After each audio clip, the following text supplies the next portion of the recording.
ассалому алайкум бинандагони азизу арҷманд ва мухлисону алоқамандони риштаи футзал. Шуморо даъват мекунем ба тамошои бозии марказии даври даҳуми рақобатҳо дар Суперлигаи Тоҷикистон бо иштироки дастаҳои Истиқлоли Душанбе ва Амонатбонки Душанбе. Ёдовар мешавам ки айни замон дар ҷадвали умумии мусобиқа дастаи Истиқлол пешсаф ба ҳисоб меравад ва онҳо бо 23 имтиёз албатта садрнишин ҳастанд, аммо чанд лаҳза пештар аз ин дар ҳамин майдон дастаи Сорокомпания ки ҳарифи асосии Истиқлол аст бо ҳисоби калони 16-4 дар баробари дастаи Пойтахт ғалаба кард ва шумораи имтиёзҳои худро бо Истиқлол баробар намуд. чӣ тавре шумо медонед, дар мавсими кунунӣ рақобатҳо дар Суперлигаи Тоҷикистон рақобатҳо аз се марҳила иборат ҳастанд. баъд аз хотимаи марҳилаи дуюм андаке танаффус мешавад. дар моҳи октябр баргузории рақобатҳои байналмилалӣ бо иштироки дастаи мунтахаби Тоҷикистон дар назар аст. онҳо дар як мусобиқаи бошукӯи байналмилалӣ дар кишвари Беларус иштирок мекунанд. андаке танаффус мешавад ва баъдан марҳилаи сеюми рақобатҳо дар Суперлигаи Тоҷикистон мову шуморо интизор аст. умуман бояд бигӯям ки дастаи Амонатбонк бисёр ҳарифи сарсахт ҳам ҳаст барои ду дастаи пешсаф, чун маҳз онҳо буданд ки дар бозии байни худи муқобили дастаи Сорокомпания ғалаба ба даст оварданд ва пирӯзии онҳо боис бар он шуд ки дар садри ҷадвал андаке тафовути имтиёзӣ байни Истиқлол ва Сорокомпания ба вуҷуд ояд. чун аллакай Сорокомпания бозии имрӯзаи худро ҷамъбаст кардааст, Амонатбонк шонс дорад баҳри мустаҳкам кардани мавқеи худ дар зинаи сеюми ҷадвали мусобиқа акнун муқобили Истиқлол ҳам баҳри пирӯзӣ мубориза барад ва дар ин сурат албатта ҷои сеюми онҳо дар ҷадвали мусобиқа боз ҳам мустаҳкамтар мешавад. вале қатъи назар аз ин бояд бигӯям ки ҳарифи наздиктарини Амонатбонк дастаи Истарафшан ҳоло бо тафовути назарраси имтиёзҳо аз ин бошгоҳ қафо мемонад. дӯстони азизу арҷманд, дар ибтидо ман мехостам ёдовар шавам ки рақобати имрӯза дар маҷмӯи бошукӯи варзиши кумитаи андозӣ кишварамон баргузор мегардад ва ин маҷмӯи варзиши бисёр функсионалӣ аст ки рақобатҳоро дар намудҳои гуногуни варзиш қабул карда метавонад. лек мо пайваста давоми чанд вақти охир шоҳиди он шуда истодаем ки маҳз дар ҳамин майдон бозиҳои риштаи футзал баргузор мегарданд. ҳайатҳои аввалияи ҳар ду дастаро барои мову шумо болотар муаррифӣ карданд. ман мехостам бори дигар таваҷҷӯҳи шуморо ба панҷгунаҳои аввали ҳайати ҳар ду даста ҷалб кунам. ёдовар мешавам ки имрӯз Амонатбонк дастаи мизбон аст. дар хати дарвозаи онҳо Муродулло Алиқулов бозӣ мекунад, рақами 23. бозигароне ки дар майдон ҳастанд: Собирҷон Гуляков, рақами 35, рақами 9 Фаридун Неъматов, рақами 10 Умед Кузиев ва ҳамчунин рақами 8 капитани даста Идибой Олимов ба ҳисоб мераванд. сармураббии даста Шамшод Ниятбеков аст ва дар курсии бозигарони эҳтиётӣ бошад рақами 77 Фирӯз Сангов, рақами 44 Субҳон Мирзоев, рақами 5 Асламхон Муҳаммадзода ва ҳамчунин Дилшод Ҳокимов, рақами 22 дар курсии бозигарони эҳтиётӣ сабт шуданд. дар ҳайати асосии дастаи Истиқлол бошад аз дақиқаи аввал бозигарони зерин вориди майдон мешаванд. инҳо дарвозабон ва капитани даста Фирӯз Бекмуродов, рақами 2 ки аз маркази майдон инак футболбозони дастаи Истиқлол пурровозӣ дароварда истоданд. ҳамчунин рақами 14 Рустам Ҳамидов, рақами 4 Арсланбек Турсунов, легионери қирғизистони дастаи мазкур, рақами 6 Раҳмоналӣ Шарипов ва рақами 7 Шавкат Ҳалимов дар ҳайати асосии дастаи Истиқлол рақобати имрӯзаро шурӯъ карданд. сармураббии даста Александр Забирадзе аз кишвари Гурҷистон аст. дар курсии бозигарони эҳтиётӣ албатта он гурӯҳи футболбозоне ҳастанд ки метавонанд дар идома ба майдон бароянд ва бисёр ҳайати пурқуввати эҳтиётӣ ҳам дорад дастаи Истиқлол. аз ҷумла Комрон Алиев, рақами 19, рақами 12 Некрузидиев, рақами 77 Мирсаид Камолов, рақами 8 Абдуқаюм Умаров, рақами 5 Насратшо Исмоилов ва рақами 13 дарвозабон Шарипов дар курсии бозигарони эҳтиётӣ номнавис шуданд. хуб дӯстони гиромӣ, гурӯҳи доварон дар ҷараёни бозии имрӯза дар ҳайати зерин ҳастанд. сардовар Суҳроб Сатторов аст аз шаҳри Турсунзода. ба ӯ дар канорҳо имрӯз баъси ёвар албатта Сафаралӣ Маҳмадизода кӯмак мекунад. ҳамчунин довари эҳтиётӣ дигар Сулаймон Наврӯзҷони Сулаймон ба ҳисоб меравад. و باعثی نفره که وقت سنج است یا اینکه به اصطلاح دیگر بگوییم سونیا سنج به اصطلاح در رفتی رقابتی امروزه کامرون خیرالله‌زاده از شهر دوشنبه به حساب می‌رود. کمیسر این بازی عارف جورایف از شهر دوشنبه و ناظر داوران کامیل قربانوف از شهر ترسونزاده به حساب می‌رود. به این ترتیب با همه شخصان رسمی رفتی رقابتی امروزه از نزدیک شناس شدیم و به واسطه توجه میکنیم به جریان بازی که با اشتراک این دسته ها حالا صورت میگیرند. امانت بانک در 9 بازی قبلی 6 غلبه به دست آورد و 3 مرتبه دچار باخت شد و یکی از باخت ها محض از دست استقلال بود. در مرحله یکم چمپیونات آنها از دست استقلال شکست خورده بودند. تفاوت گل های دسته امانت بانک در جدول بعد از انجام 9 دوره رقابت ها چنین است که آنها جمعی 20 گل دارند، یعنی 44 گل به دروازه حریف زدند و به دروازه خود 24 گل سر دادند. خیلی خوب فشار میارن فوتبالبازان دسته استقلال و اجازه نمیدهند که بازیکنان دسته امانت بانک هجوم خود را گسترش بخشند و وضعیت های زیادی خطرناک را با وجود دارند. خوب در دور دهم که انجام بخش رقابت ها در مرحله دوم چمپیونات است، اینجا بیرون شدن قاعده بازی رو ما مشاهده کرده ایستادیم. دوستان عزیز در عموم 3 بازی البته برگزار می شود. خودتون میدونید که موسم جاری شماره اشتراکچیان در رقابت های سوپرلیگ تاجیکستان چندان زیاد نیست. این هم همان لحظه که قاعده بازی بیرون کرده شد مقابل کاپیتان دسته امانت بانک. در این حالت خود شما هم دیدید که ضد ایدیبای اولیموف چگونه قاعده بازی بیرون شد. 6 دسته اشتراک کرده ایستادند در لیگ اولی و در هر دور 3 بازیگی با اشتراک آنها صورت میگیرد. از جمله در دور مذکور البته یک بازی که در همین میدان گفتیم صورت گرفت خاتمه یافت. دسته سورو کمپانیا با حساب کلانی 16 بر 4 توانست در برابر بازیگران دسته پایتخت غلبه خود را به دست آورد. اینجا بسیار هم خوب فشار بازیگران دسته استقلال را ما میبینیم، اما بعداً توپ را نگاه داشته نتوانست در همان حالت شوکت حلیموف. خوب بازی دیگر با اشتراک دسته های استرافشان و سمندر صورت میگیرد. استرافشان و سمندری ترسونزاده.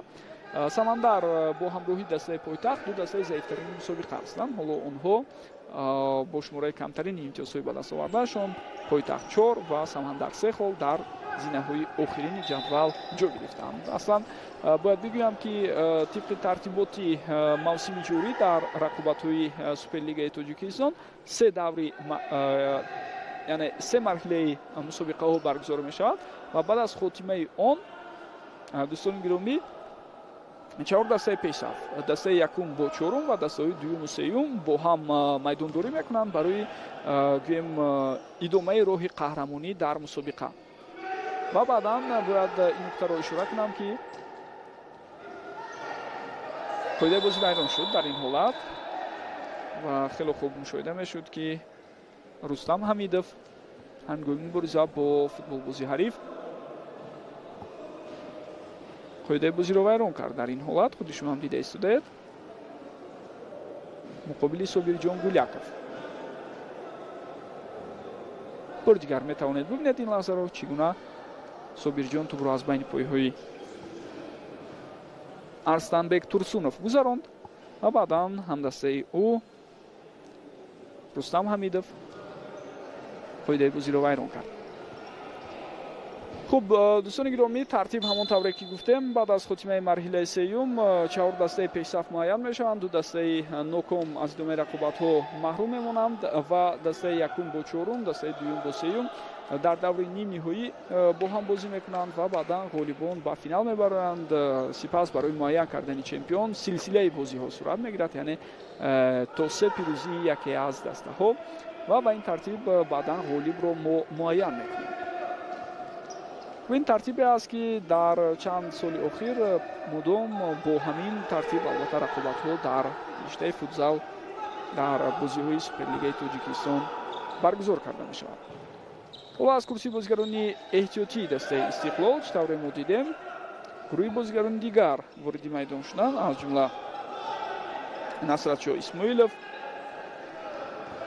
رقم 5، همچنین در برابر او در میدان ما نکروز ایدیف рақами 4 Арсланбек Турсунов ҳоло боқӣ мондааст. ва ҳамчунин рақами 10 Комрон Алиев аз курсии бозгарони эҳтиётӣ ба майдон баромаданд. рақами 8 Абдуқаюм Умаровро ҳам ишора карданамон мумкин. чаҳоргонаи дигар ба пуррагӣ акнун вориди майдон шудааст ва маҳз онҳо рақобатро давом дода истоданд. ан ҳамин гуна зуд чаҳоргонаҳо иваз карда мешавад ва баъдан имкон пайдо мешавад то бозгароне ки бо нафаси тоза ба майдон мебаранд ҷиҳати идома бахшидани ҳуҷумҳо ва созмон додани вазъиятҳои хатарнок дар майдон талоши зиёде кунанд. зарба аз масофаи дур инҷо ба назар расид ҷониби дарвозаи Муродулло Алиқулов. бори дигар метавонед бубинед ин ҳолатро. паси Насратшоҳ Исмоилов ба ҳамдастааш ва зарбаи задаи Абдуқаюм Умаров. он тавре ки дидед тӯб каме хато рафт. ногуфтан ҳамонад ки баъд аз хотимаи 9 даври рақобатҳо ҳамлагари дастаи Соро компания Самандар Ризомов пешсаф буд бо 10 гол. Раҳмоналӣ Шарипов аз Истиқлол ва ҳамчунин Фаридун Неъматов аз Амонатбонк 9 голӣ доштанд. онҳо яке аз пешсафон дар ҷадвали нишонзанҳои беҳтаринам ҳастанд. аз ин рӯ мо дар рафти майдондории имрӯза то ҷое ба рақобати байнихудии онҳо низ таваҷҷӯҳ хоҳем кард. зуд тӯб ба бозидар варда мешавад. Насратшоҳ Исмоилов паси ӯ ба ҳамдастааш Абдуқаюм. идомаи ҳуҷумро боз ҳам боштаки бозгарони дастаи Истиқлол мебинем. оҳиста ташаббуси майдондорӣ пурра ба ихтиёри онҳо гузашта истодааст ва Амонатбонкро маҷбур карда истоданд ки ақибнишинӣ кунад, вале бозгарони ҷудогона дар ҳайати дастаи Амонатбонк бисёр маҳорати инфиродӣ баланд доранд ва мо ҳатман дар ҷараёни рақобати имрӯза хоҳем дид ҳунарнамоии бисёр хуби онҳоро. аз ҷумла чанд лаҳза пештар аз ин Раҳмоналӣ Шарипов буд ки тавассути канори рост гузариши худро анҷом дод. аз аут тӯб ба бозидар варда мешавад.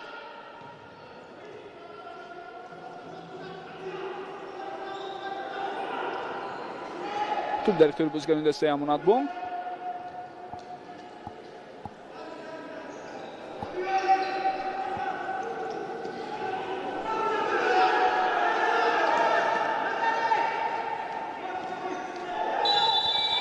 ва боз як ҳолати дигаре ки қоидаи бозӣ вайрон шуда истодааст. дӯстони гиромӣ, инҷо ҳамчунин бояд ишора кунам ки ҳоло бозигарон иваз мешаванд ва ин ҳолатро бори дигар худи шумо метавонед бубинед. Некрузидиев муқобили Собирҷон Гуляков қоидаи бозиро вайрон кард.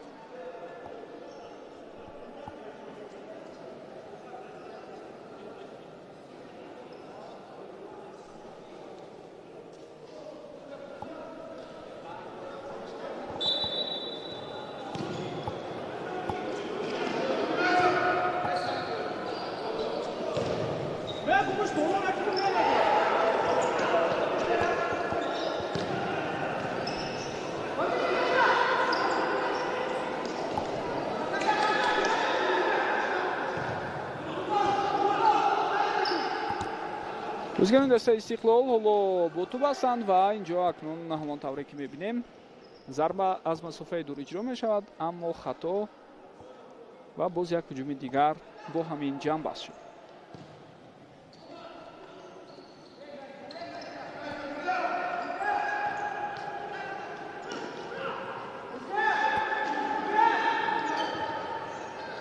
хело хуб, бозгарони дастаи Амонатбонк инҷо кӯшиш карда истоданд ки аз фишори ҳариф бароянд ва ҳатто эътирози бозгари дастаи Амонатбонкро ҳам мо дар ин лаҳзаҳо мебинем.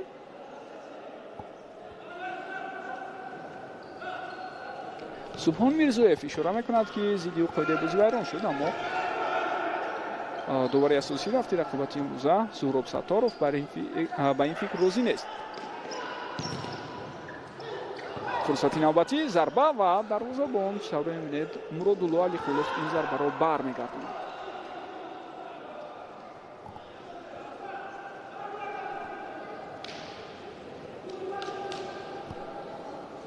ғалаба барои дастаи Истиқлол аз он ҷиҳат муҳимият дорад, дӯстони гиромӣ, ки онҳо мехоҳанд садрнишини ҷадвал боқӣ монанд ва тафовути 3 имтиёзиро бо дастаи Сорокампания нигоҳ доранд, чун ҳарифи асосии дастаи Истиқлол маъ Сорокампания аст.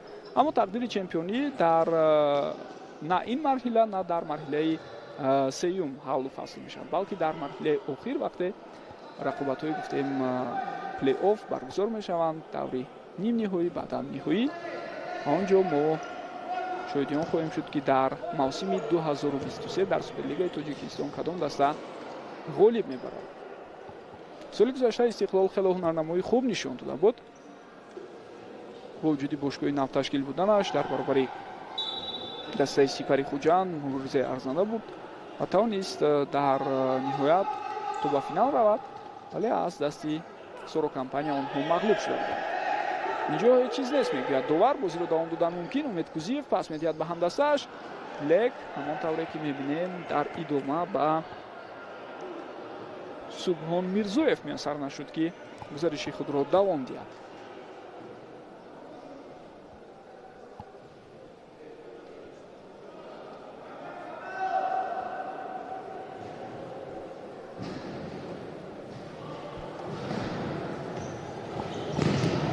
як имконияти дигар, паси Умед Кузиев ба ҳамдастааш, аммо зарбае ки Идибой Олимов зад, худи шумо низ шоҳид шудед, чигуна зарбаи баланду ноаниқ буд. Боз як имконияти дигар барои Амонатбонк ва инҷо акнун нисбатан хатарнок буд ва Фирӯз Сангов ки дар бозии гузаштаи дастаи Амонатбонк беҳтарин бозигар эътироф шуда буд ва 3 гол ҳам ба ҳадаф расонд. инҷо шонси бисёр хуб дошт. читавро мебинед бо пӯи чап Фирӯз дар ин лаҳза зарба мезанад.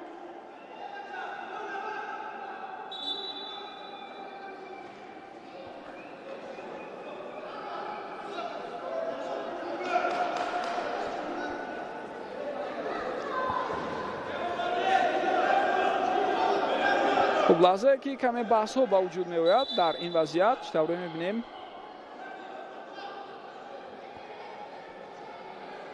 нофаҳмӣ байни бозигарон ва корти зард ба бозигари дастаи Истиқлол нишон дода шуд ба Арсланбек Турсунов.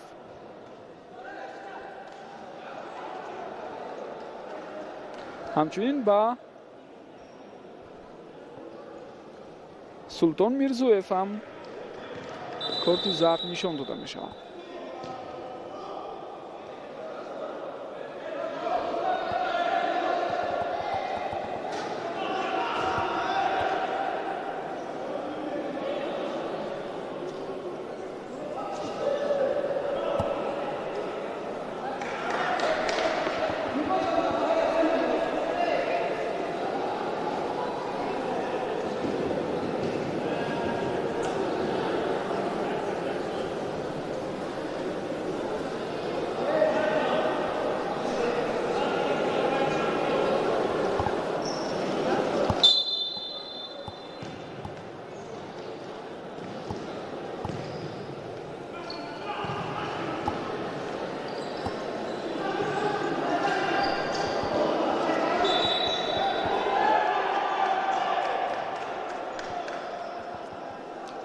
зарбаи кунҷӣ ба фоидаи бозигари дастаи Амонатбонк. Султон Мирзоев тӯбро ба бозӣ медарорад. партофтиё ба як имконияти бисёр ҳам хуб. дар ин ҳолат акнун зарбаи задаи Фаридун Неъматовро мо шумо дидем ки дарвозабон Фирӯзбек Муродов ин зарбаро бартараф карда истодааст. бисёр ҳамлаҳои хатарнок аст бо иштироки бозигари дастаи Амонатбонк дар 2-3 дақиқаи охир.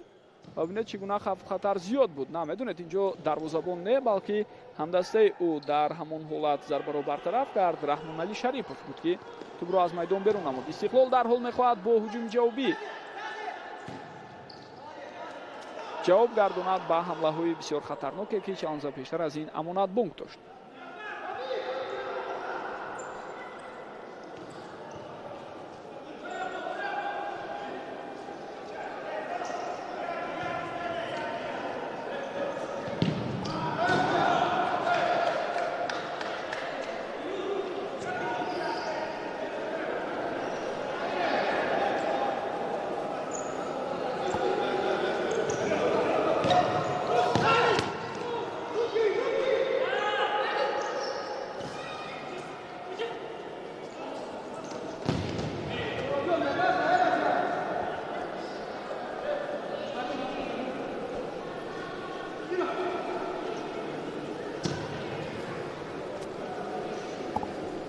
дастаи амонатбонк дар даври гузашта дӯстони гиромӣ бо ҳисоби 10-3 дар баробари Самандар ғалаба кард.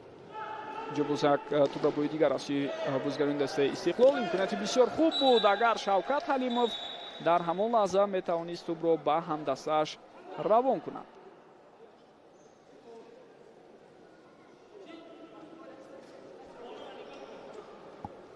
читавре дидем дар оғоз бахшидани ҳамлаи қаблӣ саҳми ҳамдастааш Раҳмоналӣ Шарипов ҳам хело калон ба назар мерасид. ва дар баробари Самандар чун гуфтем ки амонатбонк 10-3 ғалаба кард. онҷо 3 голро Фирӯз Сангов ба ҳадаф расонд. ҳамчунин Умед Кузиев 2 маротиба гол зад. Фаридун Неъматов ҳам дар майдон хело фаъол буд. ин футболбоз бо ҳамроҳии Собирҷон Гуляков ва Идибой Олимов нафароне буданд ки дар рафти бозӣ ба задани як голӣ муяссар шуданд. намазарат Фаридун Неъматов аслан 2 гол зада буд дар рафти ҳамон рақобат. голи якуми бозгарони амонатбонкро маъз Фаридун Неъматов ба ҳадаф расонд. бисёр бозгарони хубу боистеъдодро дар ҳайати дастаи амонатбонк ҳам мо дида истодем. Истиқлол хело ҳам хуб акнун ба ҳуҷум меравад. ҳатто дарвозабон ҳам ба ҳуҷум пайваст шуд. ва инҷо чӣ гуна имконият дар ин ҳолат. дарвозабон Муродулло Алиқулов зарбаи хатарноктарини Рустам Ҳамидовро бармегардонад. бори дигар бубинед чӣ гуна ба пеш омад дар ин ҳолат. Фирӯзбек Муродов паси ӯ Рустам зарба мезанад. кунҷи наздики дарвозаро бисёр хуб дифоъ кард Муродулло Алиқулов.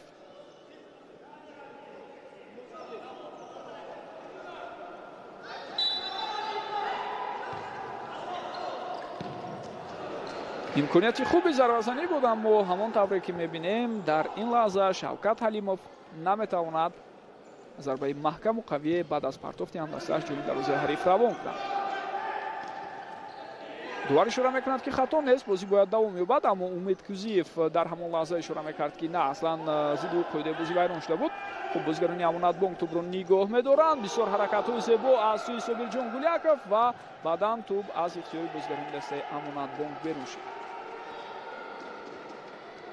хуб дар баъзе аз ба истлоҳ эпизодҳо ё лаҳзаҳои ҷудогона мо мебинем ҳаракатҳои бисёр хуб нишон медиҳад ба бозигари дастаи Истиқлол дар ин ҳолат.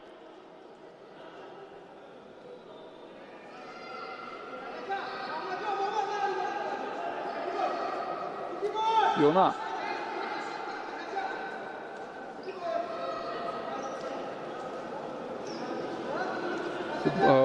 шояд баръакс буд.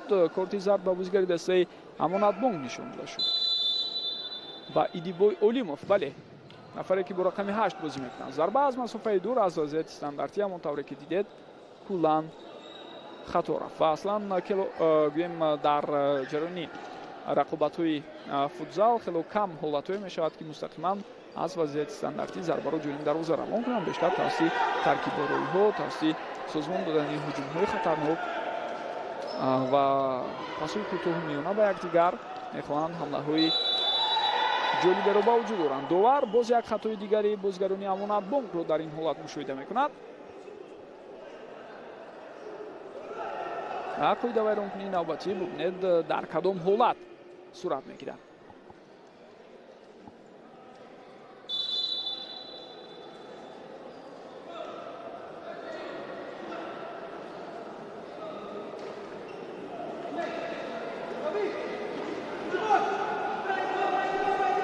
Асламхон Муҳаммадӣ аз ҳайати дастаи амонатбонк дар баробари ҳариф Комрон Алиев қоидаи бозиро вайрон кард.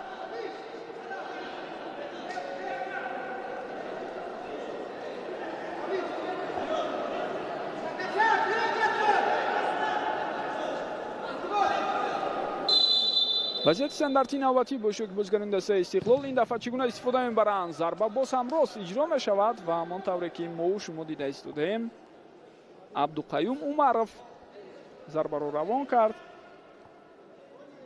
тӯб ба Идибой Олимов расида аз майдон берун шуд. аз зарбаи кунҷӣ зуд бозгарони дастаи Истиқлол тӯбро ба бозӣ дароварданд.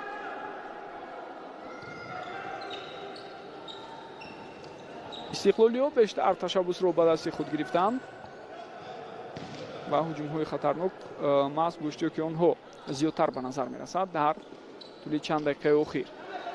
Комрон Алиев тӯбро нигоҳ дошт. хело хуб гузариши ӯ, лек бубинед баъдан чӣ гуна тӯбро аз даст дод. ду нафара фишор овардан бозигарони дастаи Амонатбонк ва ба онҳо муяссар шуд ки тӯбро аз ҳариф бигиранд. Собирҷон Гуляков ва дар ин ҳолат зидди ӯ Комрон Алиев қоидаи бозиро вайрон мекунад.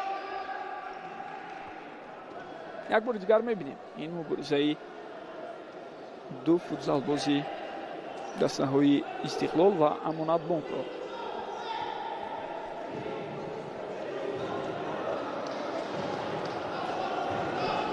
дастаи Истиқлол дар даври гузашта ба ҳайси мизбон муқобили Сорокомпания бозӣ кард.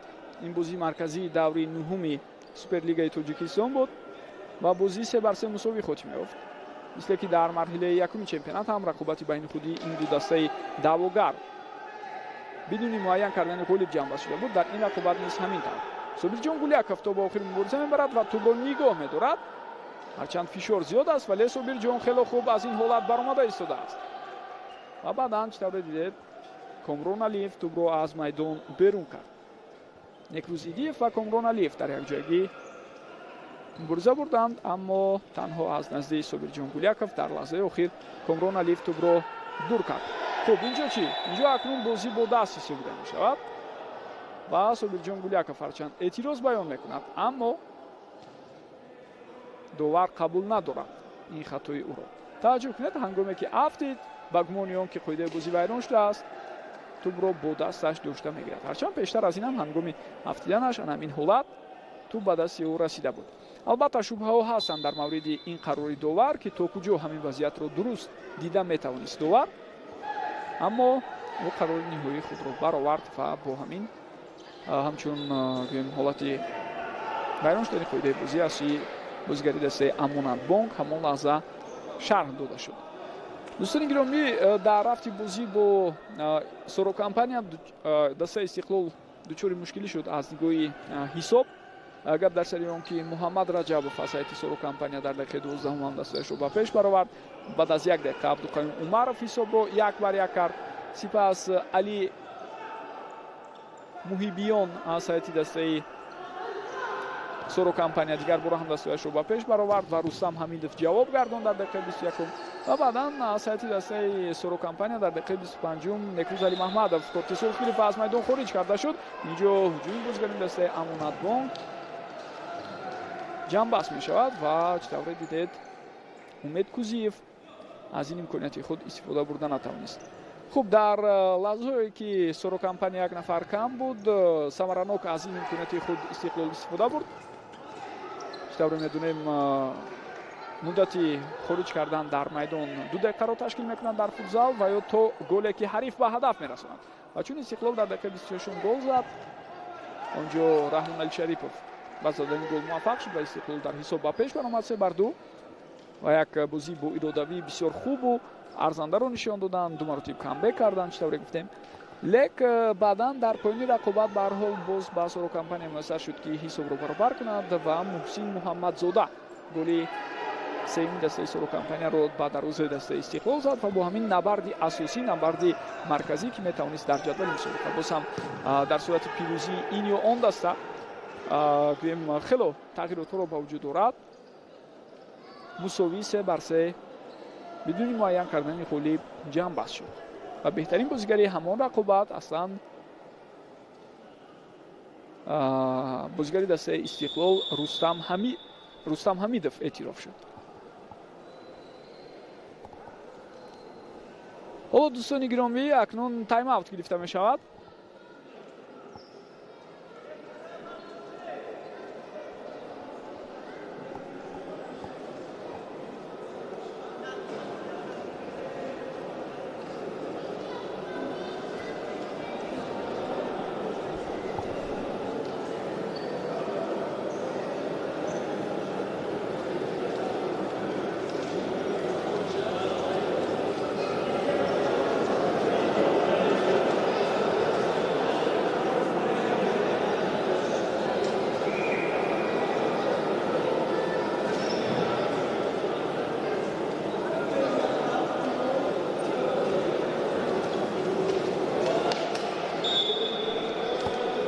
мо шумо аз фурсат истифода бурда чанде аз вазиятҳои хатарноке ки дар рафти бозӣ мазкур буд якҷо мебинем. дӯстони гиромӣ, ҳамон тавре ки мебинед вазиятҳои хатарнок аз ҳар ҷониб хело зиёд ба вуҷуд оварда шуд, аммо мо то ҳамин лаҳза ҳоло голи ҳеҷ кадоме аз ин дастаҳоро надидем.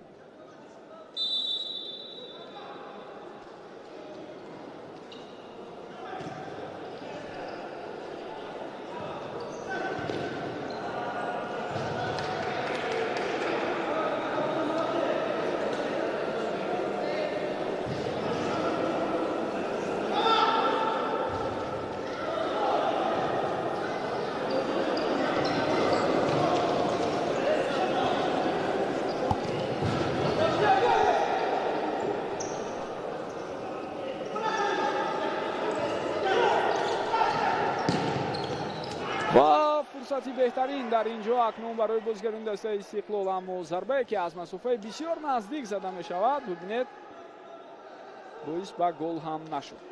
такроран таваҷҷӯҳ мекунем, хело хуб кушода шуд дар дохили ҷаримагоҳ Шавкат Ҳалимов ва оҳистаак хост бо такя ба техникаи худ тӯбро ба дарвозаи Муродулло Алиқулов равон кунад, аммо дарвозабон дар ин ҳолат пеши роҳи ӯро гирифта тавонист.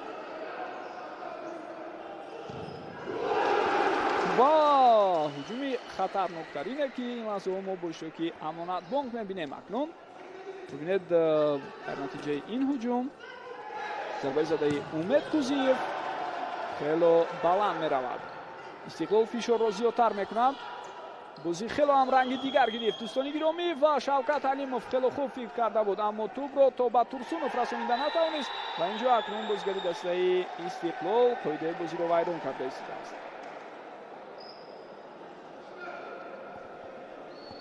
Шавкат Алимов ишора мекунад ки магар ман қоидаи бозиро вайрон кардам. бале, довар ишора мекунад ки маҳз ӯ дар ин ҳолат бо дасташ, бибинед баъд аз бархӯрде ки буд, иҷозат надод то ҳаракати худро бозигари дастаи Амонатбонк давом диҳад.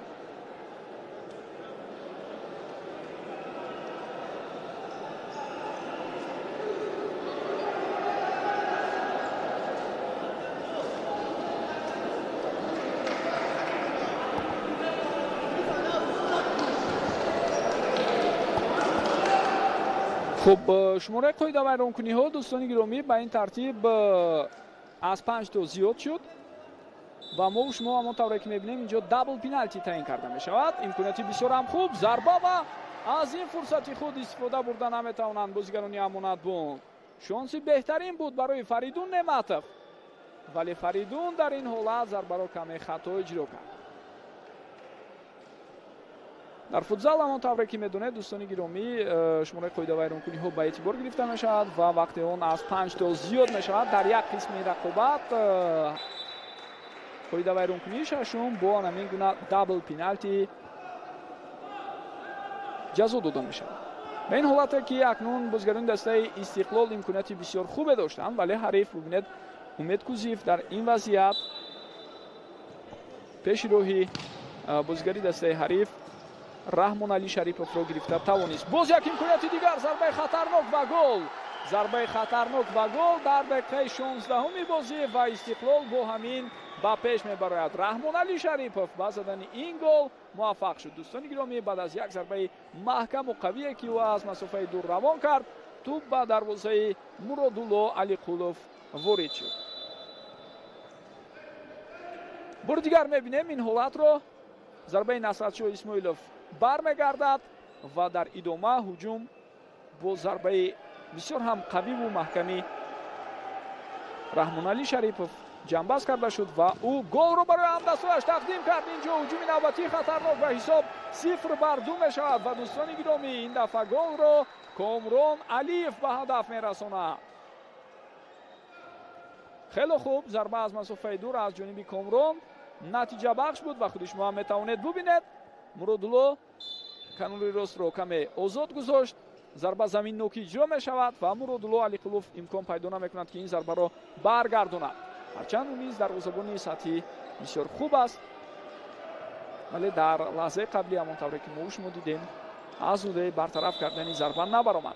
ва вайрон шудани қоидаи бозӣ аз сӯи бозигарони Амонатбонк дар маркази майдон. футзал ҳамин гуна бозӣ аст ки дӯстони гиромӣ дар майдон рӯйдодҳо зуд сурат мегиранд ва тез натиҷа тағйир меёбад. аз ин рӯ бояд ҳама вақт дар ҳама лаҳзаҳои бозӣ мутамарказияти таваҷҷӯҳро бозигарон аз даст надиҳанд.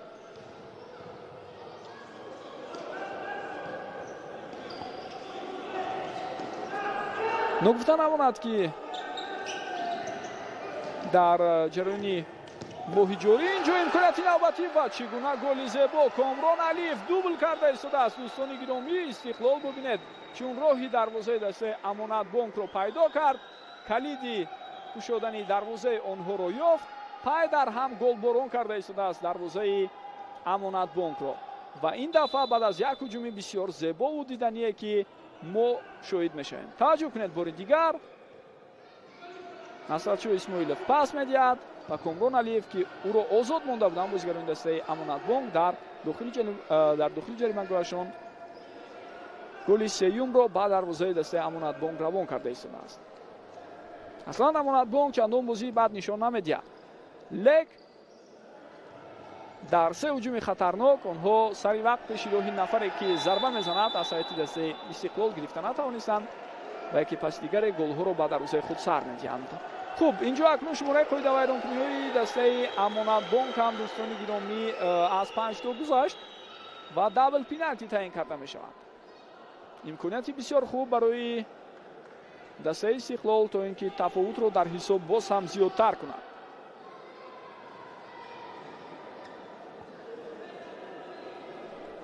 Мирсаид Комилов барои иҷрои зарба тайёрӣ мебинад. бозигаре ки бо рақами 77 баромад мекунад ва ин ҳамон лаҳзае ки қоидаи бозӣ вайрон карда шуд ва саҳнаи такрори онро барои мову шумо пешниҳод карданд.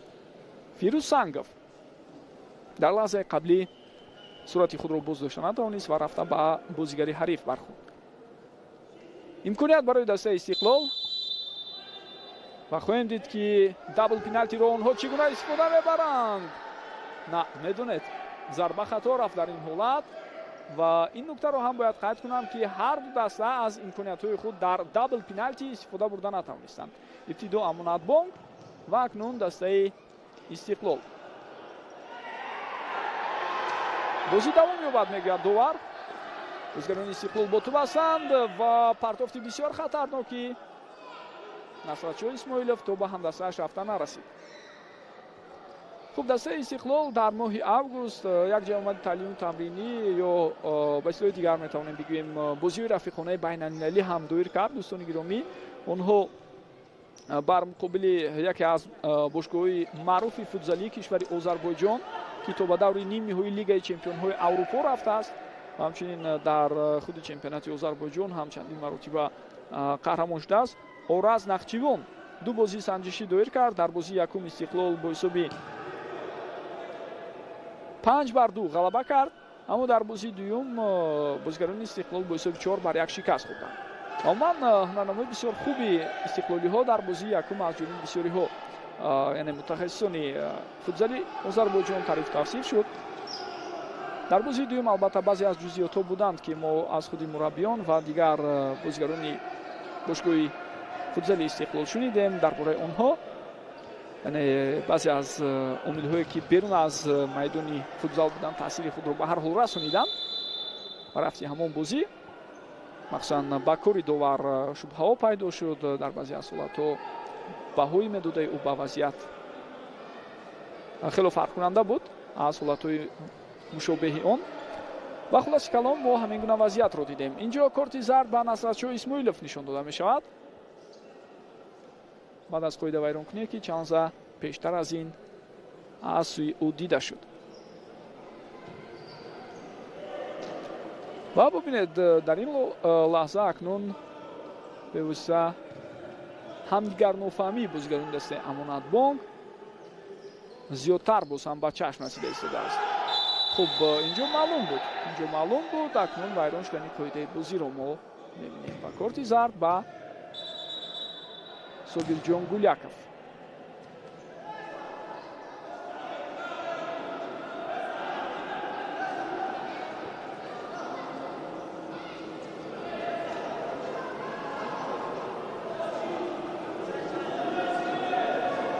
медонед ин чунин ба назар мерасад ки то ҷои барқасдона ин корро карда Собирҷон Гуляков то ин ки ба ҳариф осеб расонад.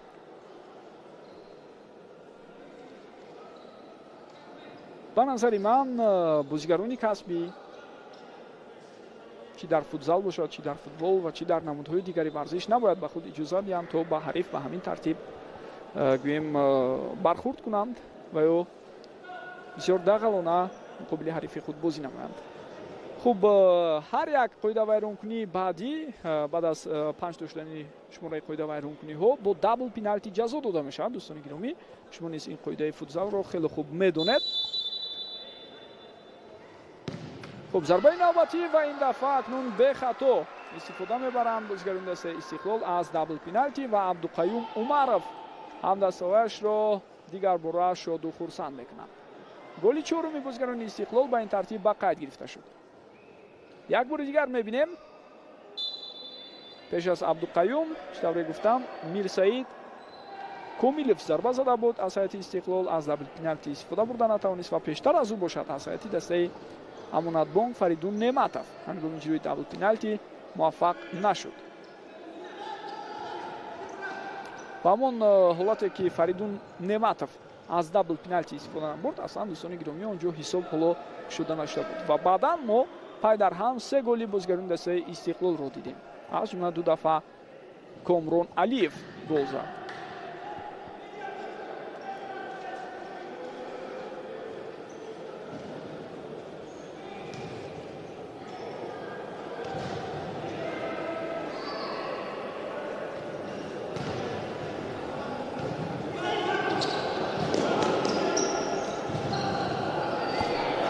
фурсати навбатӣ барои Амонатбонк шояд пайдо шавад.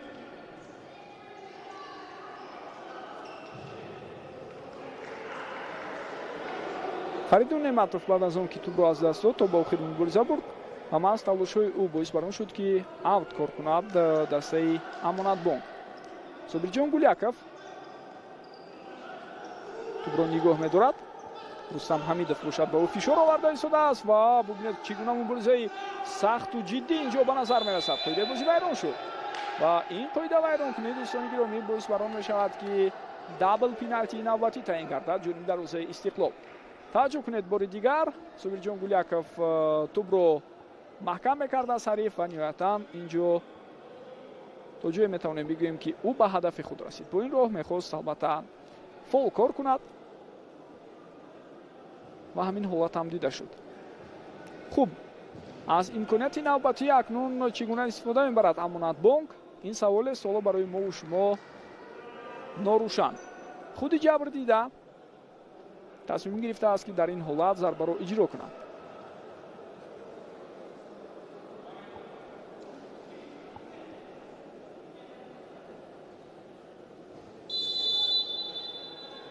Собирҷон Гуляков зарбаи ӯ ва бисёр зарбаи қавӣ, аммо баланду ноаниқ. ва ман фикр дорам яке аз мушкилиҳои асосие ки умуман дар он гурӯҳи бозигароне ки ба ҳайати дастаи мунтахаби футзали Тоҷикистон ҷалб мешаванд ва илова бар ин он бозигароне ки мо дар суперлигаи худ дорем, ин анамон иҷрои зарбаҳои ноаниқ аст. бисёр вақт мо шоҳид мешавем ки бозигарони мо зарбаҳоро рост ба ҳамон чаҳорчӯби дарвоза равон карда наметавонанд. ҳатто аз ҳолатҳое ки мисли таъин шудани дабл пеналти аст. бори дигар метавонед бубинед. ин лаҳзаҳо акнун тайм-аут гирифта шуд аз сӯи сармураббии дастаи Амонатбонк Шамшод Ниятбеков ва дар ин байн албатта Александр Заберидзе ҳам сармураббии гурҷитабори дастаи Истиқлол кӯшиш карда истодааст боз ба шогирдонаш роҳҳои гӯем рахна кардани дарвозаи ҳарифро нишон диҳад ва ҳаракатҳои минбаъдаи онҳоро боз тавзеҳ диҳад. воқеан бисёр мураббии хуб аст Александр Заберидзе. ӯ қаблан ба сармураббӣ дар мунтахаби Тоҷикистон ҳам як муддат кор кард, лек баъдан бо сабабҳои табиӣ, яъне дар назар дорам певиста хуруҷи ковидро ки боиси бемории дунёгир шуд, ӯ Тоҷикистонро тарк кард ва сипас айси сармураббӣ дар дастаи мунтахаби Тоҷикистон Пайрав Воҳидов кори худро шурӯъ намуд. бозигарони Амонатбонк тӯбро ба худ баргардонданд. ҳоло каме дигар вақт ҳаст то ин ки ҳадди ақал як ҳуҷуми дигарро мо бо иштироки бозигарони Амонатбонк дар поёни қисми якуми бозӣ бубинем. Собирҷон Гуляков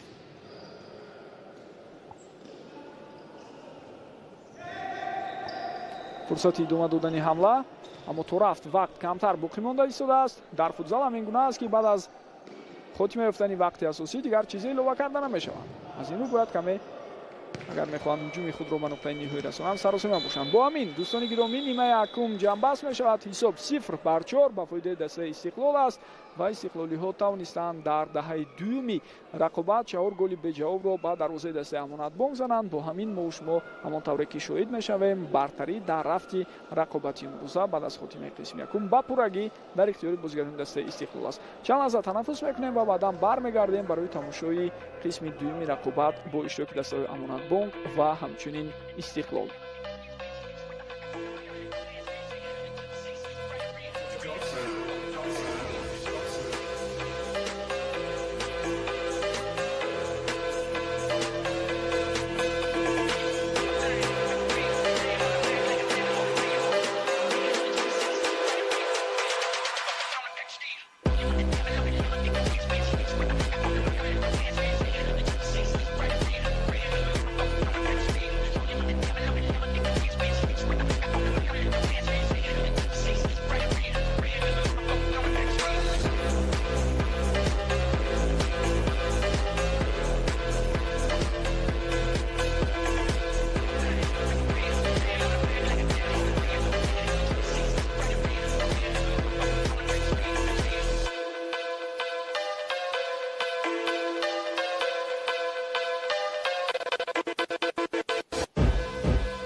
таҳсилот дар зиндагӣ нақши калидӣ дорад. баъзан мушкилоти молиявӣ метавонад монеъ шавад. Орион Бонк имкони беназир қарзи донишро барои пардохти маблағи таҳсил дар муассисаҳои таълимӣ пешкаш менамояд.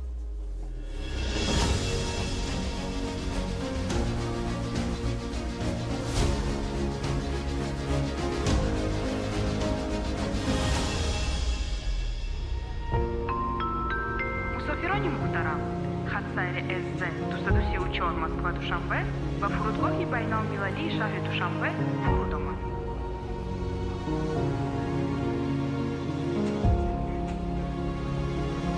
зидониш зинда мони ҷовидонӣ, зиннодонӣ наёби зиндагонӣ.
دوستانی عزیز و ارجمند، ما برمیگردیم برای انعکاس قسم دومی رقابت بازی دسته‌های امانت بانک و استقلال که در دایره دور دهم سوپرلیگ تاجیکستان در رشته فوتزال با هم بازی کرده ایستادند. اینجا هجوم نوبتی خطرناک در آغاز قسم دوم و همان طوری که ما شما می‌بینیم باز هم گل به هدف رسانیده می‌شود و این دفعه همان طوری که ما شما می‌بینیم رستم حمیدов به زدن گل موفق شد. رستم حمیدов در جریان بازی امروز تا حال گل نزده بود و اینک او نیز در حساب خود گل نوبتی را ثبت می‌کند. بعد از مبارزه‌ای که در مرکز میدان بود ابتدا چنین به نظر رسید که بازیگران امانت بانک توانستند هجوم حریف را برگردانند، اما این در دوام نکرد. در ادامه باز وضعیت خطرناک و همان طوری که می‌بینیم رستم حمیدов با یک ضربه بسیار هم خوب خود حساب با 0-5 بکند. اصلا در ابتدای رقابت امروزه مخصوصا 15 دقیقه اول رو بگیریم توجه برابری بود در بازی بین این دو دسته ها، لیک در ادامه با بازیگران استقلال میسر شد در قسم یکم 4 گل زدند به دروازه حریف و مخصوصا حرکت‌های بسیار خوبی رحمان علی شریپوف که گل یکم رو به هدف رساند و بعداً دو گل کامرون علیف در جریان بازی امروزه خانخو تاثیر خود رو رسونید و با همین بعدا مشاهده شدیم که عبدالقیوم عمرов از دابل پنالتی با ثمر استفاده بود و با زدن گل موفق شد. اکنون چون در قسم دوم قرار داریم من میخواستم بار دیگر حیات رو با شما خاطر نشان کنم و دوستان گرامی نگفته نماند که بازی بین این دو دسته بازی مرکزی دوری خب دهمی رقابت ها در سوپرلیگ تاجیکستان است. با همین رقابت ها اندک بعد از خاتمه دور مذکور ختم میشوند، یعنی تنفس میشود و سپس رقابت های مرحله سوم در سوپرلیگ تاجیکستان با اشتراک 6 دسته که این موسم جریان دارد در ماه سپتامبر بعد از آن که در یک مسابقه بین المللی در کشور بلاروس دسته منتخب تاجیکستان و فوتزال اشتراک میکنند ادامه خواهد یافت. خوب هیئت دسته ها در جریان بازی امروزه و طور ذیل است. در هیئت دسته استقلال دروازه‌بان فیروز بکمرادوف میباشد، رقم 2 که او همزمان کاپیتان دسته است. همچنین در میدان رستم حمیدов رقم 14، رقم 4 ارسلانبek تورسونов، رقم 6 رحمان علی شریپوف و رقم 7 شوکت حلیموف بازی میکنند. سرمربی دسته الکساندر زابریتسه از کشور گرجستان به حساب میروند. هیئت دسته امانت بانک باشد به طور ذیل است. دروازه‌بان رقم 23 مرودالله علیقولوف، بازیگرانی که در میدان هستند اینها فریدون نعمتов رقم 9، رقم 10 امید کوزیف، رقم 8 کاپیتان دسته ایدیبوی اولیموف و همچنین صابرجان گولیاکov رقم 55 بازی کرده ایستادند. خوب ضربه امید کوزیف رو میبینیم اما توسط سرگذاری برطرف کرده میشد. شمشاد نیتبکov سرمربی دسته امانت بانک است. امانت بانک دسته نوتاسیس است در رقابت‌های سوپرلیگ تاجیکستان، اما آنها در بین دسته‌های هم‌اسکار طول چند سال اخیر بسیار هنرنمایی خوب و ارزنده نشان میدادند و امسال با جلب چند از بازیگران کسبی حیات خود را باز هم مکمل‌تر کردند و اینک در رقابت‌های سوپرلیگ تاجیکستان دسته امانت بانک هنرنمایی کرده است و بسیار بازی‌های خوب و ارزنده را هم نشان داد. در رفت مسابقه و تو گفتیم که مقابل یکی از دسته‌های پیشرفت سورو کمپانیا غلبه به دست آورد و از پیروزی آنها مقابل سورو کمپانیا باعث بران شد که در جدول مسابقه بین استقلال و سورو که خیلی نزدیک و بر قرار داشتند و تفاوت امتیازی هم نبود، اصلا تفاوت 3 امتیازی به وجود آید و حالا بازیگران استقلال یک امکانیت دیگر دارند، ضربه و گل. چگونه عالی بازی کردند در این حالت هم دیگر فهمید بهترین بین تورسونov و همچنین حمیدov و رستم در نتیجه به زدن گل موفق می شود. بسیار عالی بود این هجوم با اشتراک بازیگران دسته استقلال و همانطوری که ما شما می‌بینیم در آغاز نیمه دوم دو مرتبه با بازیگران دسته استقلال میسر می شود که با زدن گل موفق شدند. الکی توروموری دسته امانت بانک رو در این بازی ما شما با قید گرفته ایستادیم. البته این انجام کار نیست، حالا قسم دوم باز هم حدود 17 دقیقه دیگر در پیش است، اما بیشتر ببینید در همین گونه حالت که یک حالتی گویم هیجان زدگی رو هم با وجود آورده است از برای بازیکنان دسته امانت بانک در هم برهمی خیلی هم زیاد است در عمل و حرکت آنها. خیلی گویم بازیکنان این دسته حرکت‌های бетартибу бенизом ҳам доранд дар майдон.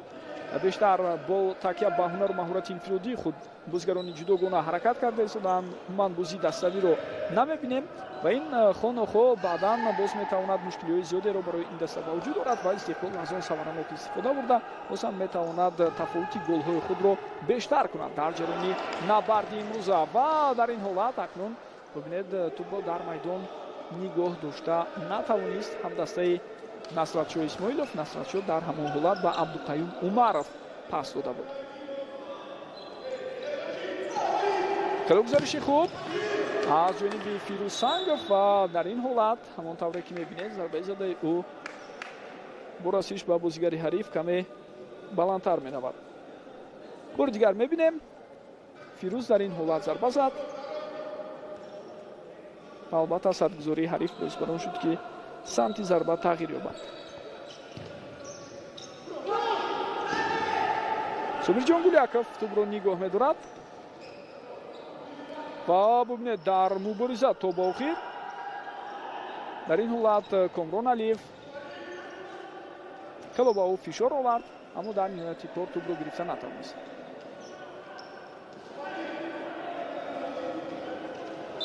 ва берун аз қоида буд ин ҳаракат. албатта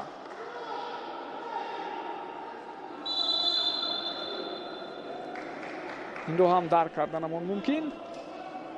ҳассосият дида мешавад дар баъзе асолато бозигарон чунин ба назар мерасад ки гӯё барқасдона муқобили ҳам қоидаи бозиро вайрон мекунанд ва ин ишораи Комрон Алиев ба ҳамон қоида вайронкунӣ буд ки қаблан Собирҷон Гуляков дар анҷоми қисми якум анҷом дода буд. ва худиш ҳам агар аҳамият дода бошед ман ишора кардам ки чунин ба назар мерасад Собирҷон Гуляков то ҷои барқасдона ҳамон корро кард. ва Комрон Алиев ҳам то ҷое бо ин ишораи худ ишора ба он дорад ки ин ҷавоб буд ба ҳамон ҳолати қаблӣ. Фирӯзбек Муродов паси ӯ акнун дар нимаи дуюм бозӣ нисбатан оромтар ҷараён мегирад. дӯстони гиромӣ, зеро ҳарчанд бозигарони дастаи Амонатбонк гоҳ-ногаҳ кӯшишҳо кунанд барои ташкил кардани ҳамла, вале маълум аст ки дастаи ҳариф ин тафовути калони имтиёзиро нигоҳ дошта, ин тафовути калони голҳоро нигоҳ дошта метавонад. аслан дастаи Истиқлол яке аз он бошгоҳҳое аст ки хело голҳои зиёд задааст. 9 даври рақобатҳо чун ҷамъбаст шуд. зарбаи задаи дарвозабонро дар ин ҳолат дидем ва дарҳол дарвозабони ҳариф ҷавоб мегардонад. аммо зарбаи задаи Муродулло Алиқулов ҳамон тавре ки мову шумо мебинем каме хато меравад. Истиқлол баъд аз 9 даври рақобатҳо бештар аз ҳама гол задааст, 63 гол, ва камтар аз ҳама гол сар додааст, 9 гол. вале имрӯз аз рӯи он голҳое ки аллакай дастаи Соро ба ҳадаф расонд, имконияти хуб, вале бубинед ки ин фурсат аз даст мерафт. Насратшоҳ Исмоилов дар лаҳзаи охир зарбаро хато зад, аммо пештар аз ӯ ҳамдастааш вақте зарба зад дарвозабон бартараф кард. Мирсаид Комилов зарбаро зада буд. ҳамон нафаре ки дабл пеналтиро дар қисми аввал аз ҳайати Истиқлол истифода бурда натавонист. аз ҳайати Амонатбонк бошад 2 нафар аз дабл пеналти истифода бурда натавонистанд. Фаридун Неъматов ва ҳамчунин бозигари дигар Собирҷон Гуляков. хуб, чӣ тавре гуфтам, аллакай имрӯз Соро компания бозии худро доир кард. онҳо 16 бар 4 дастаи Пойтахтро шикаст доданд ва ба ин тартиб шумораи голҳои дастаи Соро компания ба 75 то расид, аммо онҳо ба дарвозаи худ 25 гол ҳам сар доданд. таносуби голҳоро ба эътибор бигирем, ҷамъи 50 гол мешавад барои онҳо. Истиқлол ҳатто ин бозиро ба эътибор нагирем, таносуби голҳояш назар ба Соро компания беҳтар хоҳад буд, чун онҳо ҷамъи 52 гол хоҳанд дошт бе ба эътибор гирифтани бозии имрӯза. албатта баъд аз хотимаи ин рақобат ҳатман боз маълумотҳои оморӣ дигар мешавад ва яқинан маълум аст ки ба фоидаи Истиқлол хоҳад буд, зеро хело голҳои зиёд ҳам ба дарвозаи дастаи Амонатбонк дар бозии марказӣ онҳо ворид карда истоданд. хуб, дӯстони гиромӣ, лаҳза ва лаҳза вазъиятҳои хатарноки дигарро ҳам мо бо иштироки бозигарони Истиқлол мебинем, аммо фурсатҳои қаблӣ дигар ба гол оварда нарасониданд, аммо фурсатҳо албатта дар идома боз ҳам барои дастаи истиқлол пайдо хоҳад шуд.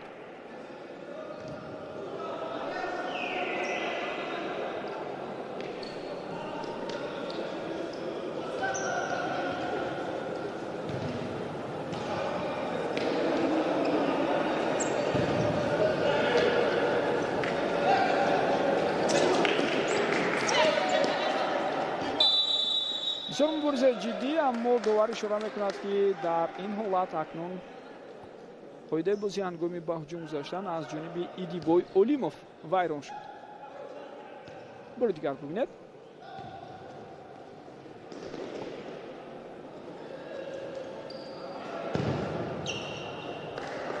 зарбаи навбатӣ аз масофаи дур аз ҷониби Кондон Алиев буд, аммо бенатиҷа.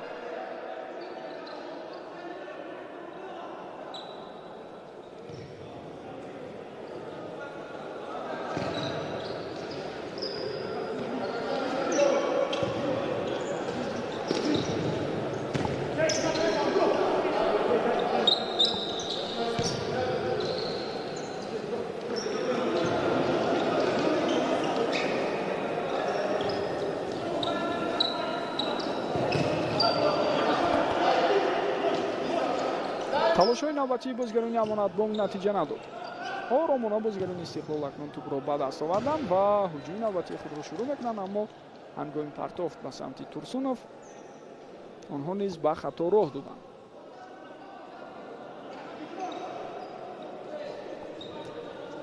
дӯстони азизу арҷманд, ногуфта намонад ки дастаи мунтахаби Тоҷикистонро дар моҳи октябр рақобатҳои бисёр муҳим интизоранд, яъне иштирок дар марҳилаи интихобии ҷоми Осиё ва ин рақобатҳо ҳамагӣ дар шаҳри Душанбе баргузор мешаванд. ва мусобиқаи соли 2024 бисёр муҳим аст. он иҷозат медиҳад ба беҳтарин дастаҳое ки дар чемпионати Осиё ба чаҳоргонаи аввал шомил мешаванд роҳ пеш гиранд ба чемпионати ҷаҳоне ки тирамоҳи соли 2024 дар кишвари Узбекистон баргузор мешавад. узбекистон мизбонии худро пешниҳод карда буд ва фифа қабул кард дар овоздиҳӣ маҳз онҳо овози бештар ҷамъ оварданд ва чемпионати ҷаҳон дар риштаи футзал акнун дар соли 2024 маҳз дар ин ҳамсоя кишвари мо дар шаҳри Тошканд баргузор мешавад.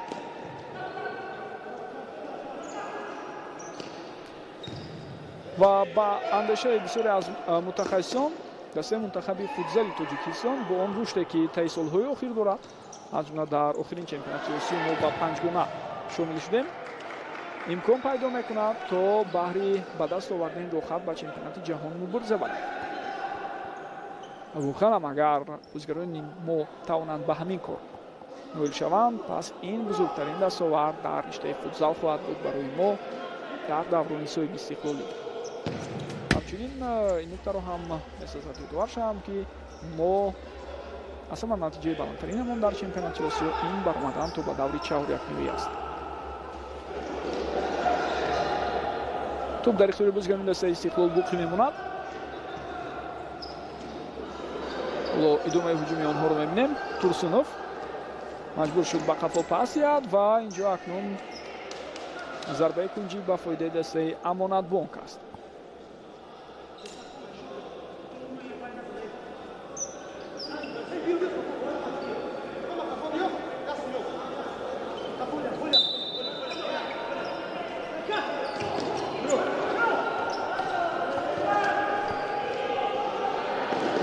عکس الهجومی بازیکن دسته استقلال رو میبینیم، اما توپ رو کمی از خود دورتر رها کرد ارسلانبek تورسونوف و بعداً خواست که خطای خود رو جبران کند، اما کامیاب نشد. جالب این است که با وجود آن که مکان چمپیونات جهانی سال 2024 الان معلوم است این کشور ازبکستان میباشد، اما مکان برگزاری رقابت‌های مرحله نهایی چمپیونات Осиё ё дактараш ҷоми Осиё дар соли 2024 ҳоло ноаён воқеъ мекунад. кишварҳои Муғулистон, Индонезия, Эрон ва Узбекистон мизбонии худро пешниҳод карданд, аммо конференсияи футболи Осиё ҳоло қарори ниҳоии худро набаровардааст.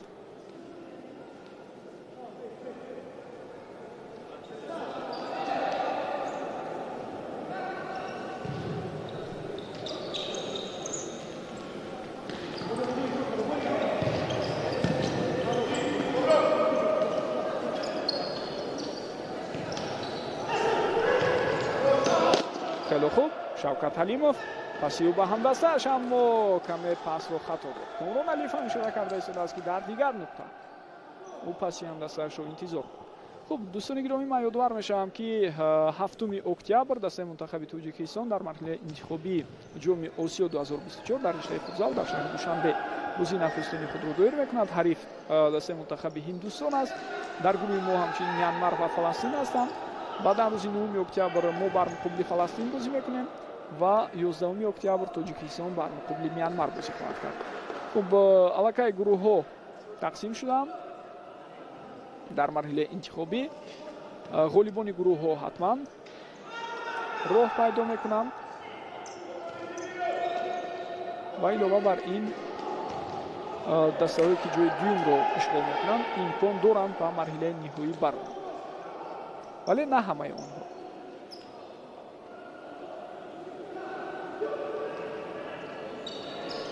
هشت گروه هست. و از این 8 گروه از 5 تاش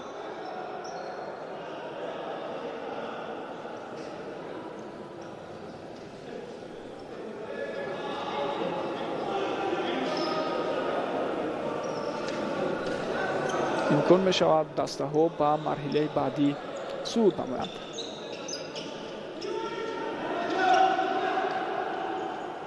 کامران علیف بسیار هم خوب اینجا ببینید چگونه توپ را گرفته توانست از فیروز سنگف، ولی بعدا او با همدستش از این امکانیت بسیار کلای استفاده برده نمیتواند.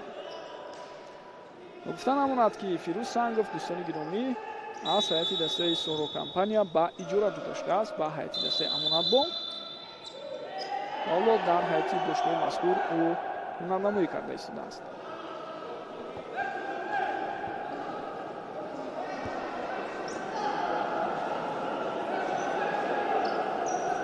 با فیروزبek مرادov کارت زرد نشان داده شد از سوی داور.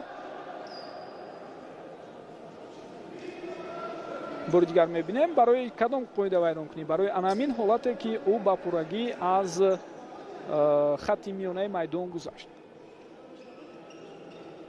چطور میدونید بدون آنکه بیگان همدستش پس دهد او حقوق ندارد در لحظه اولی توپ رو با بازی در آوردن.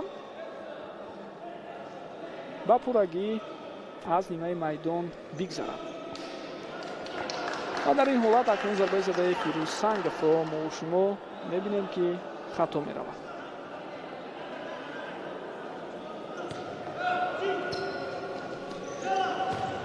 خب چون سخن درباره بازیگرانی به اجاره داده شده رفت، دوستان گرامی باید بگویم که از هیئت دسته استقلال اسلمخان محمدجان به هیئت دسته امانت بانک اجاره داده شده است و این بازیگر تحت رقم 5 در هیئت امانت بانک هنرنمایی میکند. در قسم یکم ما چند دفعه از کرسی بازیگرانی نوبتخواهی و میدان آمدن او را دیدیم. اصلا شاید استفاده این باره در فوتزال چندان معمول نباشد و درست هم نباشد، زیرا مفهوم بازیگری اساسی و بازیگری احتیاطی اینجا کمی گویم درخور نیست، کمی به معنای اساسی موافقت هم نمیکند، چون بیشتر همگی بازیگرانی اساسی هم هستند.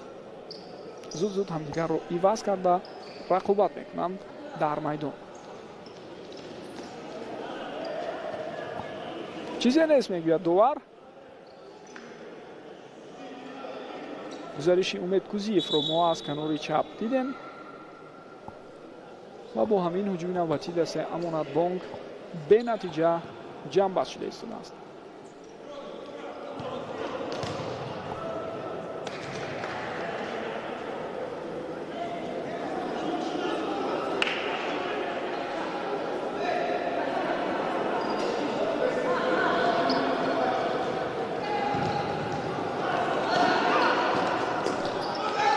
فرصت نوبتی و در این حالت هم ببینید با بازیگران دسته استقلال میسر شده ایستاده است که به حریف اجازه ندهند تا به دروازه آنها گل زنند.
бинандагони азизу арҷманд бояд гуфтагузарам ки дастаи амонатбонк ба наздикӣ дар мусобиқаи ҷоми тоҷикистон ки инҷо аслан дастаҳои ҳаваскор иштирок мекунанд хеле ҳунарнамои арзанда нишон дод ва тавонист қаҳрамони ин мусобиқа шавад.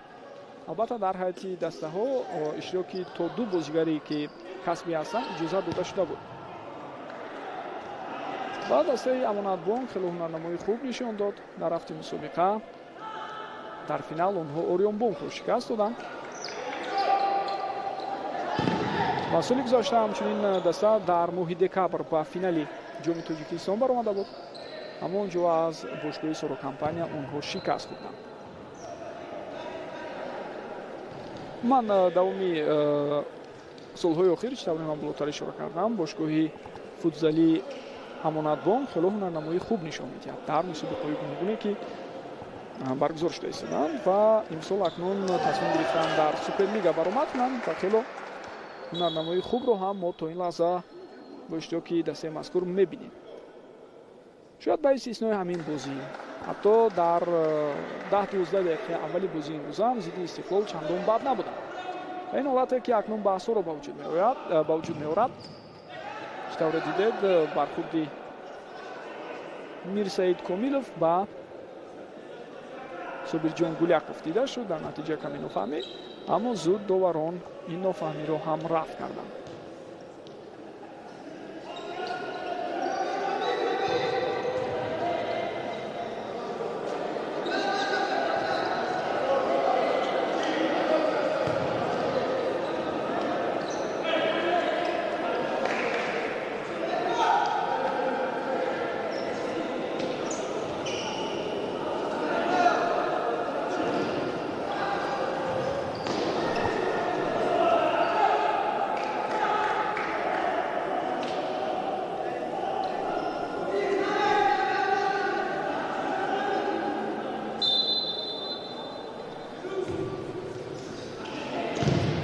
ба фарқ аз бозии имрӯза дӯстони гиромӣ, набарди якуми ин дастаҳо хело ҷолиб ва пуршиддат сурат гирифта буд ва онҷо Истиқлол бо каме мушкилиҳо бо ҳисоби 2-1 ғалаба кард. ҷарони бозии имрӯза бошад ҳамон тавре ки мо шумо мебинем, баъд аз 4 гол пайдар ҳам сар додан дар қисми якум барои Амонатбонк то ҷои маънои худро гум кард. онҳо низ хеле хуб дарк мекунанд ки ҳариф бисёр пурқувват аст. илова бар ин онҳо дар ҳисоб бо тафовути калон қафо монда истоданд. талошҳои навбатии бозигарони Амонатбонк, инҷо зарбаи задаи Фаридун Неъматов, аммо ин зарба ҳам бартараф карда мешавад. хуб бозии қаблӣ бо иштироки ин ду даста 22 июн сипарӣ шуда буд ва Истиқлол 2-1 ғалаба кард. Шавкат Ҳалимов ва Равшан Оразмуҳаммедов аз ҳайати ин даста гол зада буданд. Равшан Оразмуҳаммедов легионери туркманистонии дастаи Истиқлол буд. боз як зарбаи дигар аз сӯи бозигарони Амонатбонк ва инҷо ишора мешавад ки дарвозабон ба тӯб расид дар лаҳзаи охир. ҳангоме ки аз зарбаи кунҷи тӯбро ба бозӣ дароварданд, бозигарони Амонатбонк тӯб ба ихтиёри ҳариф гузашт, аммо инҷо хеле хуб ҳаракатҳои бозигари дастаи Амонатбонкро акнун мебинем. Асламхони Муҳаммадҷон муборизаи хуб бурд ва голи ягонаи Амонатбонкро дар ҳамон бозӣ ба дарвозаи Истиқлол Умед Кузиев ба ҳадаф расонда буд. дӯстони гиромӣ, Умед Кузиев давоми солҳои охир бо ҳунарнамои бисёр хубаш дар бошгоҳҳои гуногуни футзалии кишварамон чӣ тавре медонед ном баровардааст ва бозигари дастаи мунтахаби Тоҷикистон ҳам ҳаст.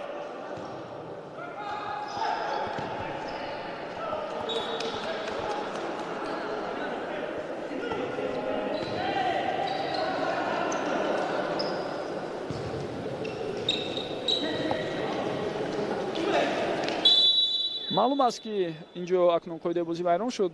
бо он иқтидор ва зарфияте ки дастаи Амонатбонк дорад, ҳатман дар чаҳоргонаи аввал боқӣ хоҳад монд ва шояд дар на танҳо марҳилаи сеюм, балки дар идома ҳангоме ки рақобатҳои даври нимниҳоӣ сурат мегирад, мо дигар бора бархурди дастаҳои Истиқлол ва Амонатбонкро бубинем. ин дар ду ҳолат иттифоқ афтоданаш мумкин. ман баъдан барои шумо шарҳ медиҳам. ҳоло ҳуҷуми бозигарони дастаи Амонатбонкро мебинем.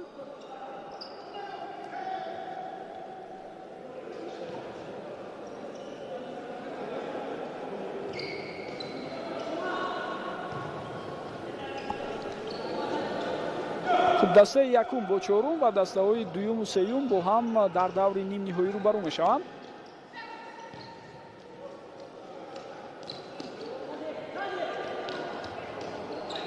туп дар ихтиёри бозигарони дастаи Амонатбонк боқӣ монд. Идибой Олимов, капитани даста бо туп. Пасию, фурсати бисёр ҳам хуб. Имконият ҳаст ва бубинед ки инҷо зарба иҷро мешавад. Аммо дарвозабон Фирӯзбек Муродов хело хуб бозӣ мекунад ва ин зарбаро бармегардонад. бори дигар таваҷҷӯҳ мекунем.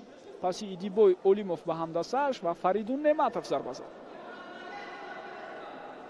хуб ин лаҳзаҳо мо ҳамон тавре ки мебинем дарвозабони эҳтиётии дастаи Истиқлол дар майдон аст.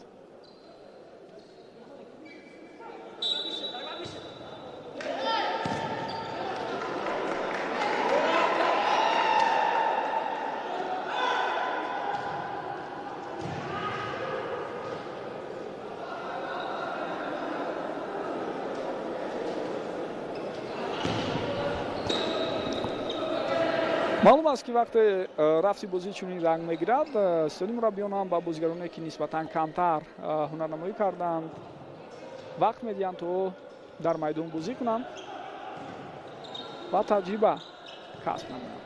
аз ҷумла ба дарвозабон Самариддин Шамсов ҳам ҳоло аз сӯи Александр Забиридзе ва иёвари ӯ Ҳусейн Шодиев имконият дода шуд. хатои бозигарони дастаи Амонатбонк инҷо бубинед дар як ҳолати оддитарин онҳо иштибоҳ мекунанд. Комрон Алиев пас медиҳад ба ҳамдастааш ва бубинед ки аз ин имконият акнун истифода бурда натавониста истодааст Шавкат Ҳалимов. паси бисёр хуби Раҳмоналӣ Шарипов буд.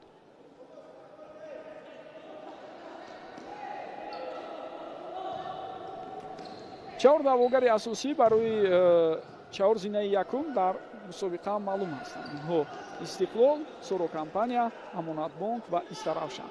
дастаҳои Пойтахт ва Самандар нисбатан заифтар ҳастанд дар қиёс бо чаҳор дастаи дигар. ҳатто метавонем бигӯем ба маротиб заифтар ҳастанд. ин ду бошгоҳ аслан он қадар рақобатҳои ҷиддиам нишон намедиҳанд ва танҳо дар бозиҳои байни худиашон онҳо бештарин вақт аз якдигар имтиёз мегиранд.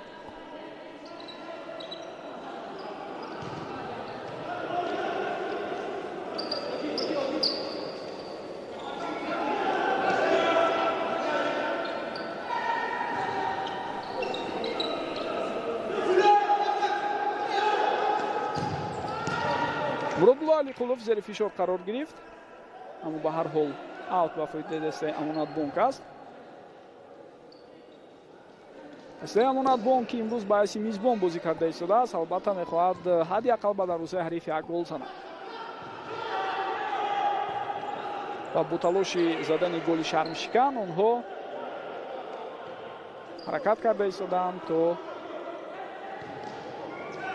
тамоми қувваро ба хатти ҳуҷум сафарбар кунанд. фурсатҳои беҳтаринам пайдо мешавад. голро мебинем ё на? На. инҷо бубинед дар лаҳзаи охирин ҳангоми пас додан ба якдигар каме нофаҳмӣ бозигарони дастаи Амонатбонк ба назар расид. ана ин ҳолат аллакай Фирӯз ишора мекунад ки ӯ намедонад зарба занад ё ин ки пас диҳад ва ба ҳамдастааш ҳам аслан он қадар нигоҳ намекард.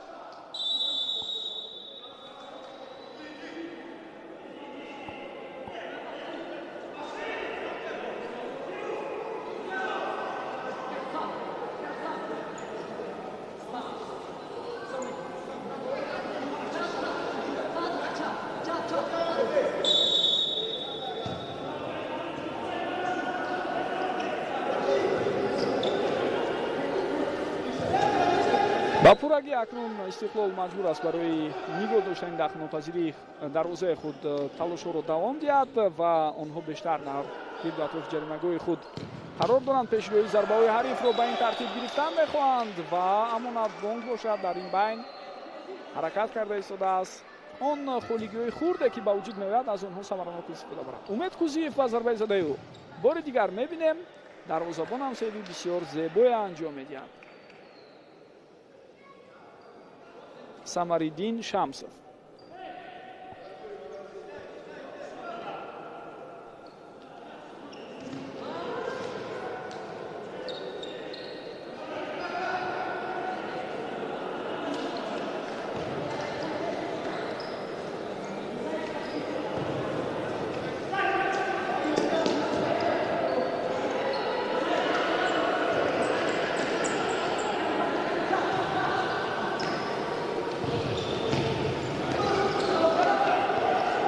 تو با اختیار بازیکنان دسته استقلال گذشت و ضربه از مسافه دور رو هم ما شما دیدیم. راست جانب دروازه بود اما مرادالله علیقلوف پیش روی این ضربه رو برمیگردونه. مرادالله پاسی او به همدستش پیروز سنگف هنگام پاس دادن خطا کرد. نصرتشاه اسماعیلوف با توپ است. گزارش او رو میبینیم اما امکانی ضربه زنی به او پیدا نمیشود. خب ضربه کنجی است به فایده بازیکنان دسته استقلال. دقیقه آخرینی رقابت در قسم دوم جریان دارد. حساب همانطوری که میبینید 0-6 به فایده دسته استقلال. شاید بسیاری‌ها انتظار نبودند که استقلال با همین گونه حساب غلبه میکند، زیرا ما قبلا اشاره کردیم که امانت بانک خیلی نتیجه خوب رو به قید گرفت در آغاز مرحله دوم چمپیونات. آنها حتی در برابر سرو کمپانیا ظفر یافتند و 6-3 آنجا غلبه خود رو به دست آوردند که این بسیاری‌ها رو به تعجب گذاشت. و از این نقطه نظر با بازی امروز هم توجه زیاد بود که این مراتب مقابل دسته پیشرفت دیگر چگونه نتیجه نشان میدهد. دسته امانت بانک مطور میبینیم مولا با حساب کلان شکست خورده است و اینجا اکنون ضربه نوبتی از سوی میرسعید کومیلوف اجرا میشود که در دروازه‌بان مرادالله علیقلوف برطرف کرد. پیشتر از این یک شانس برای صابرجان گولیاکوف بود. خود شما هم دیدید ضربه او را.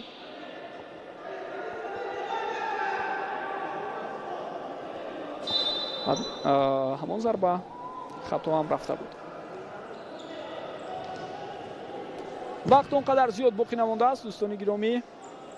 نتیجه الکی معلوم است که در نبرد امروز استقلال با حساب کلان در برابر امانت بانک با پیروزی نایل شدنش ممکن است، اما امانت بانک هنوز هم امید دارد برای زدن گل شرمشکنی خود با دروازه حریف. این سوالی اساسی است برای چند ثانیه بعدی، اما وقت خیلی هم کم باقی میماند.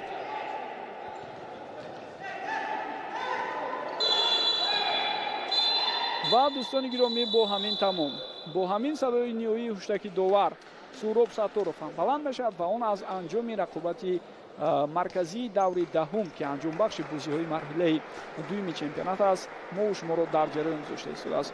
امانت بانک با حساب خیلی هم کلان 0-6 در بازی که خود میزبان بود از دست استقلال مغلوب میشد. استقلال پیشرفتی خود را در جدول مسابقه نگاه می‌دارد. حالا در حساب آنها اکنون 26 امتیاز است و دسته امانت بانک با 18 گل خود در زمینه سوم باقی میماند. سرو کمپانیا باشد با 23 امتیاز در زمینه دوم جا گرفته است. بعد از این ما و شما را دوستان گرامی گفتیم در رقابت‌های سوپرلیگ تاجیکستان یک مدت تنفس انتظار است. در ماه اکتبر دسته منتخبی در ماه سپتامبر دسته منتخب تاجیکستان جامعه تعلیم و تمرینی میگذراند و بعدا در یک مسابقه بین‌المللی در کشور بلاروس اشتراک خواهد کرد و سپس در نیمه دوم ماه سپتامبر رقابت‌های مرحله سوم آغاز می‌شوند. بسیار سپاس می‌کنم که طول این مدت ما را همراهی کردید. گروه کلانی همکارانی من از این مجموعه باشکوهی ورزشی گزارش را در پخش مستقیم برای شما تهیه کردم. در آماده کردن گزارش مذکور کارگردان سلطان برزودیف و یاور او ضیاءالدین سفرов سهم گذاشتند. در نزد میکروفون باشد شوره پرویزی محمد امین بود. بار دیگر گل‌هایی که در رفت رقابتی امروزه به هدف رسانیده شد میتوانید ببینید و من تکرار یادآور میشم که در بازی مرکزی دوری دهمی سوپرلیگ تاجیکستان در رشته فوتزال دسته امانت بانک در خانه خود با حساب کلانی 6-0 از استقلال مغلوب شد. بینندگان عزیز و ارجمند در همین لحظه با شما خیر خوش میکنیم. تا دورهای دیگر خود و نزدیکانتان را احتیاط کنید. صحتمند و پیروز باشید. خیر.